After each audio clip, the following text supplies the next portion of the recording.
You've guessed it. Today we are starting some seeds. It's a beautiful day in April and high time to start thinking about the summer garden.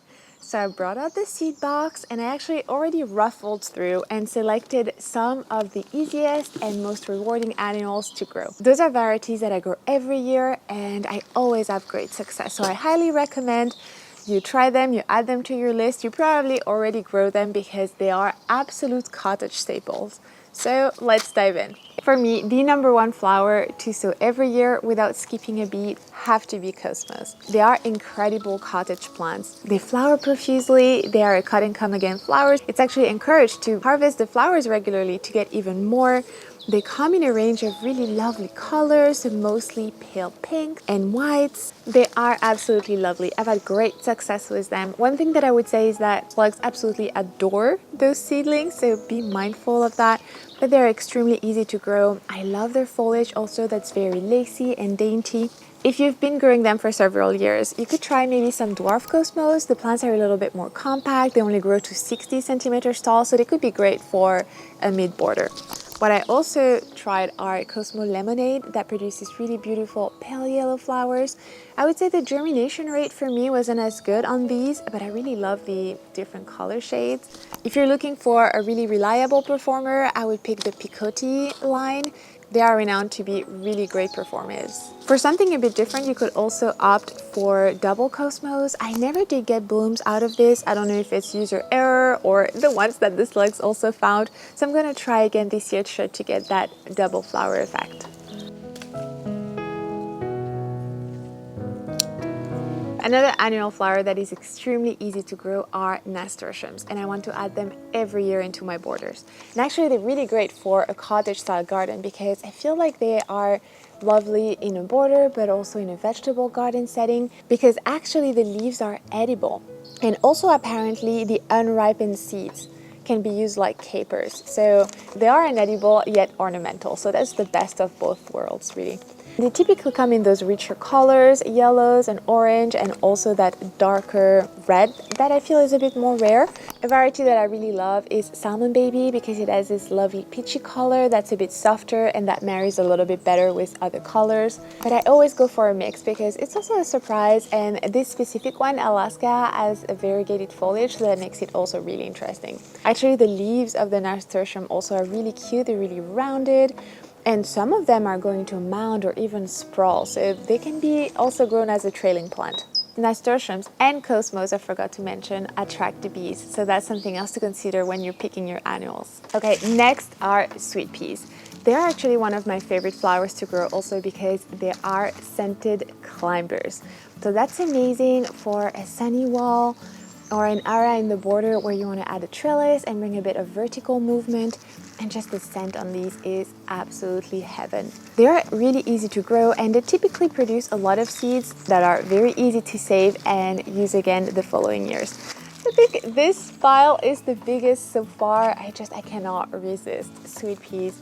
It's actually a little bit too much, but they come again in those really beautiful pink and purple shades. Absolutely lovely. I also found some blue ones. They also come in slightly paler colors, or you can also pick a mix that's high contrast, which is really lovely, with something that's white and a deep purple. Something that can be fun also if you've been growing them for a while is to pick a perennial variety. Something else that I tried last year are dwarf sweet peas for hanging baskets. I bought them in small containers and they were the cutest thing, and they did flower really nicely. So that's something else to think about. If you don't have a lot of space or a lot of vertical growing space, you could always try a dwarf variety. Another annual that hasn't disappointed over the years is Nicotiana, the tobacco plant. It's really easy to grow, flowers profusely, and is lightly scented also. It grows rather tall, nearly to 1 meter, so it does really add a lovely pop of color, and I really love the small, dainty, tubular shaped flowers. I love Nicotiana lime green. I grow it every year. I love the contrast and that freshness of color that it brings. And I also have the Sensation mix that's into pinks and whites, which was lovely as well to have. Nicotianas are really amazing if you like to harvest your own seeds because they produce a mass of seeds at the end of the season and they're pretty easy to save. If you still have a bit of room in your flower beds, I would highly encourage you to try zinnias. They are also extremely rewarding. They are again cut and come again flowers, so you can definitely harvest the flowers. It's highly encouraged. They do bloom for a really long time. They typically come in these kind of mixes with really bright pink colors, but I did grow last year Zinnia elegans Queen Red Lime, which had this beautiful double hue with a bit of lime and then this more like beautiful red, like light red color. Is really lovely. I mean, the tips here on the seed packet says that they don't like root disturbance when planting out, so typically the advice that you see is to direct sow them where they are to flower. But we'll still try to do plug plants, because to me it's much easier to see where I have gaps, especially in flower beds. But I might try to rake in a little area and direct sow them to see the difference. It's already a lot that we have to start today. Seed sowing is actually a great way to save cost in the gardens. I'll pop a video if that interests you on 12 ideas on how to save cost in the garden. This is also why I do it every year, because it's really cost effective, but also I get to pick different varieties to experiment with.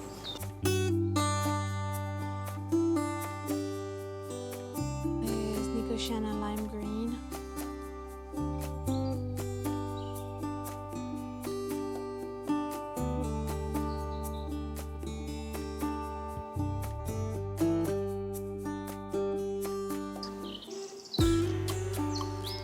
For nasturtiums, because the seed is bigger, I just tend to use the regular compost that I don't sift and I don't amend in any way. It's just much faster.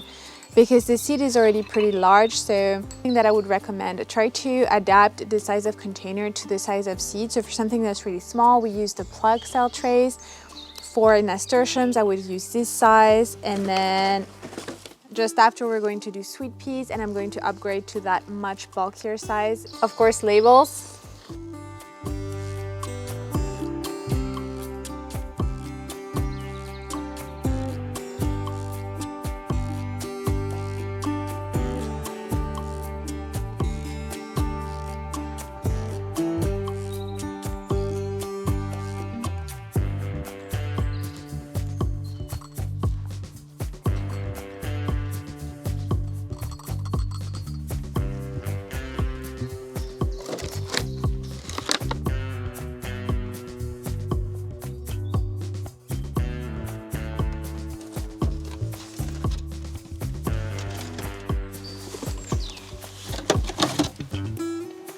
Cosmo Rubenza, the double ones. Then my two Nicotiana, lime green and the mix. And then over here I have some catnip for the cats.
I still have a bit of seed sowing to finish, but that's a really good first sowing. Actually, I do have a full video for you with 14 tips to be successful with your seed sowing, so go check it out. So I'll finish this, I don't know if you can see the tray here.